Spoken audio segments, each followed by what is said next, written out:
అధ్యక్ష, శీతాకాల సమావేశాలు అయిపోయినాయి, వేసవికాల సమావేశాలు జరిగిపోయినాయి, ఇప్పుడు వర్షాకాల సమావేశాలు జరుగుతున్నాయి. అసెంబ్లీ హాల్ అంతా సెంట్రల్ ఏసీయే కదా, ఏ కాలమైనా లోపల ఒక్కటే. దాని సెకనుకు 166 రూపాయలు, నిమిషానికి 10,000, గంటకు 6 లక్షలు, రోజుకు 1,50,00,000 టైం వేస్ట్ చేస్తున్నారు. గాని ఎప్పుడు మేము అడిగిన ఏ ప్రశ్నలకు సదరు ప్రభుత్వం సరైన సమాధానాలు చెప్పడం లేదని చింతిస్తా ఉన్నాం. అధ్యక్ష, ఒక ముఖ్యమైన విషయం, పారదర్శకంగా స్పందించి వామపక్షాలైనా విపక్షాలైనా ఏకపక్షంగా పారదర్శకంగా స్పందించాలి. అధ్యక్ష, గౌరవ సభ్యులు తెలుగులోనే మాట్లాడితే బాగుంటుందని చెప్పి పారదర్శకంగా స్పందిస్తున్నాం. అధ్యక్ష, మీ అందరికీ తెలుసు, రాష్ట్రంలోని 7 షుగర్ ఫ్యాక్టరీలు విపరీత నష్టాల్లో ఉన్నాయి. వాటిని నడపడం మా ప్రభుత్వానికి పెద్ద తలనొప్పిగా ఉంది. సో దట్ మేము ఒక నిర్ణయానికి వచ్చాము. అదేమిటంటే ఆ షుగర్ ఫ్యాక్టరీలు ప్రైవేట్ వాళ్ళకి అమ్మేసి ఆ వచ్చిన డబ్బుతో వరల్డ్ బ్యాంక్ వడ్డీ కట్టొచ్చు, పేద ప్రజలకు మరిన్ని ఉచితాలు ఇవ్వచ్చని మేము భావిస్తున్నాము. కూర్చోండి ప్లీజ్, కూర్చోండి. కూర్చోండి కూర్చోండి కూర్చోండి. యో ముఖ్యమంత్రి, ఎవరికా? ప్రైవేటా పర్సనలా? నీ బావార్దులకే, నీ తమ్ముళ్ళకే, సింగపూర్ లో ఉండే నీ వాటాదారులకు కట్టబెడదామనే? ప్రైవేట్ పార్టీలకు ఫ్యాక్టరీలు అమ్మే విషయం మీద మా పార్టీ వాకౌట్ చేస్తా ఉంది.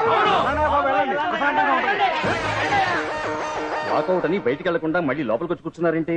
బయటికి వెళ్ళొచ్చుగా, కాసేపైన హౌస్ లో ప్రశాంతంగా ఉంటుంది. అమ్మా, మేం బయటికి వెళ్తే లోపలి కూర్చొని ఈ రాష్ట్రాన్ని రాసేసుకోరు. అస్సలు 7 పంచదార ఫ్యాక్టరీలకు నష్టాలు ఎట్టొచ్చినాయి. ఫైల్స్ పెట్టమని కమింగ్ అనదర్ ఫార్మ్. ఒక్కో ఫ్యాక్టరీలో 3 లక్షల బస్తాల పంచదారని చీమలు తినేశాయి. చెక్క అన్ని లక్షల బస్తాలు సీమలు తినేసినాయా? కిందటాడు 2 లక్షల బస్తాలు తినేశాయి, అంత ముందుటాడు 1,00,000 బస్తాలు తినేశాయి. మరి వచ్చేదేమో గండు సీమల సీజన్, పాలు కూడా మిగలదు. అందుకే అమ్మేద్దాం అనుకుంటున్నాము. పంచదార చీమలు అట్టు తినేసినాయో ప్రూఫ్ పెట్టండి. అసెంబ్లీలో ఫైల్స్ పెట్టినప్పుడే దానికి న్యాయం జరుగుతుంది. అదే గతంలో మీ ప్రభుత్వం ఉన్నప్పుడు పేదలకు పంచాల్సిన బియ్యాన్ని బస్తాలకు బస్తాలు పంది కుక్కలు తెల్లా అలా. ఇంకో సీఎం, ఇంకో 8 నెలల్లో వస్తోంది ఎలక్షన్ పండగ. నువ్వు అక్కడవే ఈడా, మేమందరం ఆడా. అప్పటిదాకా ఎందుకు? నేను ఈ రోజే రిజైన్ చేస్తాను. బై ఎలక్షన్ నా మీద పోటీ చేసుకెళ్ళి చూద్దాం. మేము 25 మంది రిజైన్ చేస్తాం. చిలకలూరుపేట ఎమ్మెల్యేతో పెట్టుకోకండి, ఎత్తడైపోద్ది. సరే, ఆయనతో పాటు మేము 25 మంది రాజీనామాలు చేస్తాం. బై ఎలక్షన్ లో మా మీద పోటీ చేసి గెలుస్తారా? దమ్ముంటే గెలవండి, చూద్దాం.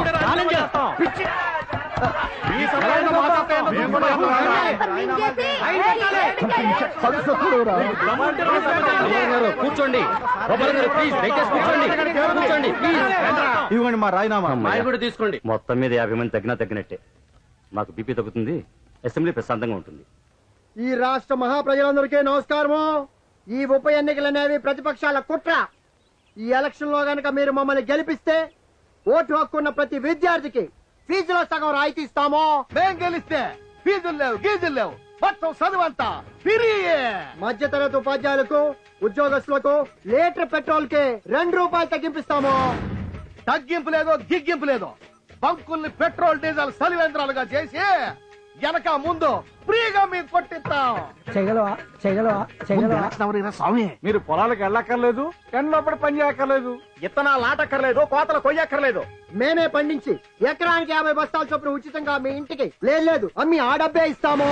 ఏ రైతైనా ఒకవేళ ఆత్మహత్య చేసుకుంటే 10 లక్షలు, 10 ఎకరాలు, పెంకుటిల్లు, మారుతి 800 కార్, డ్రైవర్ తో సహా ఉచితంగా ఇస్తాం. ఓటున్న ముష్టి వాళ్ళు ఎండలో పడి అడుక్కోకుండా ఏసీలు ఏర్పాటు చేస్తాం. ఓటున్న ముష్టి మహాశైలారా, దుబాయ్, మస్కట్ లాంటి ధనవంతమైన ఆయిల్ దేశాలకు మిమ్మల్ని విమానాల్లో వెండి బొచ్చలతో అడుక్కోవడానికి ఓడిపోతే మనం అడుక్కోవాలి, ఓడిపోతే మనం అడుక్కోవాలి. అబ్బా, మనకి ముట్టడుక్కునే ఏసం తప్పిదిరా బాబు. పైకెళ్ళు, నీకేంట్రా ముష్టేని ఇదిలో ఈ రాజకీయ పుణ్యాన్ని మిమ్మల్ని చేయి చాచి అడుక్కునే ఏంటి ముస్తడుకోరా? ముట్టోళ్ళకు అలగట్టిస్తారంట, పెన్షన్ కూడా ఇప్పిస్తారంట. వినడానికి చాలా బాగుంది. అడుక్కుంటానికి మమ్మల్ని విమానంలో దుబాయ్ పంపిస్తారంట. మాకు సిప్పలక్కర్లేదు. రాజకీయ నాయకుల వాగ్దానాలు నమ్మి ఈ చిప్పలు విసిరేస్తే ఎలక్షన్ అయిన తర్వాత ఈ చిప్పలు కూడా మీకు మిగలవు. ఎవరు ముష్టే వేయరు, ఒక్క రూపాయి కూడా వేయరు. ఏయ్, నా మాట వినండి. మిమ్మల్ని ఏయ్, నా మాట వినండి. ఛ, ముష్టి బతుకు లేకుండా చేయడానికి బదులు వాళ్ళ చేతులు చిప్పలు కూడా లేకుండా చేస్తున్నా. No, I can't tolerate this. I open the matter in the court. Milord, నా కేసు నేనే వాదించుకుందాం అనుకుంటున్నాను. లాయర్ల మీద నమ్మకం లేక కాదు, ఈ పొలిటికల్ ప్రెషర్ వాళ్ళు తట్టుకోలేరు కాబట్టి. Yes, proceed. Thank you milord. ఈ ఎన్నికల వాగ్దానాలు రాష్ట్ర ప్రజల్ని సోమరిపోతుల్ని చేస్తున్నాయి. ఈ ఉప ఎన్నికల్లో ఎలాగైనా సరే గెలిచి గట్టెక్కడానికి ఈ పొలిటికల్ మైక్స్ చేసే అబద్ధపు వాగ్దానాలు రాష్ట్ర ప్రజలు తెలుసుకోలేకపోతున్నారు. అందుకే ఈ కేసులో నా డిమాండ్స్ మీ ముందుంచుతున్నాను. ఏ ఎమ్మెల్యే అయినా, ఏ ఎంపీ అయినా ఒక్కసారి ఎలక్ట్ అయిన తర్వాత మళ్ళీ 5 ఏళ్ల వరకు రిజైన్ చేయడానికి వీల్లేదు. ఒకవేళ పొగరికి ఇప్పుడు వీళ్ళు చేసినట్టు ఎవరైనా రిజైన్ చేస్తే ఆ బై ఎలక్షన్ కి అయ్యే ఖర్చంతా రిజైన్ చేసిన క్యాండిడేటే భరించాలి. అనదర్ ఇంపార్టెంట్ పాయింట్, ఉచితం ఉచితం, ఎటు చూసినా ఉచితం. మన వాళ్ళు ఊరికినే వస్తే ఉప్పు కూడా గుప్పెళ్ళు గుప్పెళ్ళు తింటారు. ఈ బై ఎలక్షన్ లో గెలవడం కోసం 2 రాజకీయ వర్గాలు నా నెత్తి మీద వెంట్రుకలన్నీ దిస్ మెనీ ఉచితాలు ప్రకటించారు. కానుక అధికార పక్షం నుంచి 15 మంది మెయిన్ లీడర్స్, ప్రతిపక్షం నుంచి 15 మంది మెయిన్ లీడర్స్ ఈ ఎలక్షన్ లో గెలిచాక కూడా ఈ ఉచిత వాగ్దానాలు తూచా తప్పకుండా నెరవేరుస్తామని లిఖిత పూర్వకంగా హామీ ఇవ్వాలి. ఆ వాగ్దానాలు నెరవేర్చకపోతే వాళ్ళ పేరు మీద, పెళ్లాం పేరు మీద, పిల్లల పేర్ల మీద, బినామీ పేర్ల మీద ఉన్న ఆస్తులు మొత్తం అమ్మేసి ప్రజలకిచ్చిన వాగ్దానాలు నెరవేరుస్తామని రిజిస్టర్డ్ డాక్యుమెంట్స్ మీద సంతకాలు చేసి కోర్టు వారికి సబ్మిట్ చేయాలి. యువర్ ఆనర్, సబ్మిట్ చేయాలి. లేదా వాళ్లకు ఎలక్షన్ లో నిలబడే హక్కు లేదని కోర్టు డిక్లేర్ చేయాలి. కరెక్ట్. అదేంటి యువర్ ఆనర్, తల్లి పిల్లాడికి అన్నం తినిపించడానికి అదిగో చందమామ రావే జాబిలి రావే అని పాట పాడుతుంది. తీరా పిల్లోడు అన్నం తిన్నాక తల్లిని చందమామని తెమ్మంటే తెచ్చివ్వగలదా? తేవాలి, తెచ్చి తీరాలి. లేదా ఆ పాటని బ్యాన్ చేయండి. చిన్నప్పటి నుంచి ఆ బిడ్డని చీట్ చేసిన ఆ తల్లిని అరెస్ట్ చేయండి. సార్, ఈ కేసును సీరియస్ గా తీసుకోండి sir. Sir, it's matter of dying values of democracy sir. Sir, I'm lecturer sir. I'm responsible citizen sir. All this dirty politics should die sir. ఈ కేసు కొంచెం అడ్డదిడ్డంగా ఉన్నా ఆలోచించవలసిన విషయంగా మేము అభిప్రాయపడుతున్నాం. Milord, thank you milord, thank you. ఈ విషయాన్ని సీరియస్ గా పరిశీలించవలసిందిగా ఎలక్షన్ కమిషన్ వారికి సిఫార్సు చేస్తున్నాం. అంతేకాకుండా దీని మీద వారి అభిప్రాయాలను తెలియజేయవలసిందిగా సదరు రాజకీయ పార్టీలకు సమన్లు జారీ చేస్తున్నాం. అమ్మా, కొంప కెలికినాడేనా సెక్టర్. ఈ దొడిదారినందుకు, ఈ దొడిదారినందుకు బయట పేపర్ కాగితాల వాళ్ళు ఉంటారు.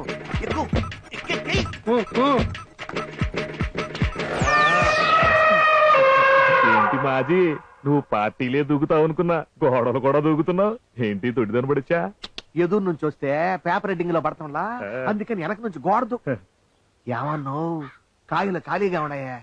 కడుపుకి సెలవు ఇచ్చినావా? లేదా, నా పొద్దు నుంచి 3 అయిపోయినా, ఈ 2 ఎయిటింగ్. అమ్మ నా సెక్క, కోట పెరిగి పొడిసిందే. ఏందమ్మా ఈ బ్యాక్ జంపింగ్? చెప్పమ్మా. ఏం చేయను పనసన్నా, ఈసారన్నా సీఎం అయ్యి భుజాన కండవ ఎగరేద్దామంటే కండవని ఎగిరి పుడిచేలా ఉంది. 10 రూపాయల కండువా కొట్టుకి అంత వాల్యూ ఇస్తున్నావా? చిచి, అలా తీసిపడే కన్నా పొలిటీషియన్ కన్నా గంట ముందు పుట్టిందన్నా ఈ కండవ. భుజాన వేసుకుంటే గ్లామర్ గా ఉంటది, ఎండన పడితే గొడుగులా ఉంటది, అసెంబ్లీలో సీట్ రిజర్వ్ చేసుకోవడానికి కర్చీఫ్లా ఉంటది, సీటు పోతే పరుచుకొని పడుకునే చాపలా ఉంటది, ఓట్లు అడుక్కునే జోలెలా ఉంటది, నోట్లు కోట్లు ఇస్తే కట్టుకునే మూటలా ఉంటది, గెలిస్తే ఊపే జెండాలా ఉంటది, ఓడిపోతే నెత్తినేసుకునే తడిగుడ్డలా ఉంటది. అంత అండన్నా ఈ కండవ. ఇంకోటి మర్చిపోయావు. ఏంది? నువ్వు చచ్చిపోతే నీ మీద కప్పడానికి గుడ్లాగుంటుంది. ఎవరికి చెప్పతారా స్వామి? నీ కండువగోలు ఆపి నువ్వు దూకొచ్చిన పని ఏంటో చెప్పా. సత్యమూర్తి అనే మాస్టారు మా ముడ్డికి నగ్గెట్టాడు. నోట్లో నుంచి పొగలొస్తున్నాయి. అని పైకి పంపాలా? మీ కౌంటర్ కి డబ్బు పంపాను, పనసకాయ వస్తుంది. ఇదిగో, ఈ సిటీని నేను పుచ్చులుగాడు పంచుకున్నాం. ఆ మాస్టర్ నా ఏరియా కొత్తనే నేస్తా. మీకు నీతా? మీ పొలిటికల్ జాతి కంటే మా గోండా నీతి చాలా గొప్పది. ఇద్దరులో ఎవడో ఒకటి చేతులాడు పోతాడు. పంపు పనసకాయ. ఏందివయ్యా గా సత్యమూర్తి, మీ పొలిటికల్ వాళ్ళు ఓటర్లకే కాకుండా మాస్టర్లు కూడా భయపడుతుండ్రా నాన్న? వాడు మా కొంప ముంచాడు. మేము మా పార్టీ మొత్తం ఇరుకుని పడ్డాము. నా మీద డౌట్ రాకుండా వాడిని సైలెంట్ గా లేపారు. అది ఈ నెల 29వ తారీఖున వాడు కోర్టు మెట్లు ఎక్కే లోపల మనం సత్యమూర్తి మాస్టర్ ని చంపేస్తున్నాం. చాలా థ్రిల్లింగ్ గా ఉంది కదూ. ఇప్పుడు సత్యమూర్తి గారు చాలా పాపులర్ అయ్యారు. ప్రతి టీవీ ఛానల్లోనూ ఆయన గురించే చెప్తున్నారు. అంతకంటే పబ్లిసిటీ మనకు రావాలంటే అంతకు మించిన స్కెచ్ వేయాలి. రేయ్, ఇది స్కెచ్ కాదురా, మర్డర్ ప్లాన్. దీని వల్ల మనకి పబ్లిసిటీ రాదు, సెంట్రల్ జైల్లో సెల్ వస్తుంది. చిప్ప కూడా వస్తుంది. మనం కాదురా, గూండాల చేత చంపిస్తాం. రే గూండాలేంట్రా బాబు, మనం అనవసరంగా క్రైమ్ లో ఇరుక్కుంటాం. రేయ్ కంగారు పడకండ్రా, మన సినిమా జూనియర్ ఆర్టిస్టులను గూండాల కింద అరేంజ్ చేస్తాం. మాస్టర్ గారి ఇంటి నుంచి వచ్చే లబ్బీ సెంటర్ లో వాళ్ళెళ్ళి మాస్టర్ ని అటాక్ చేస్తారు. Is it? Yes.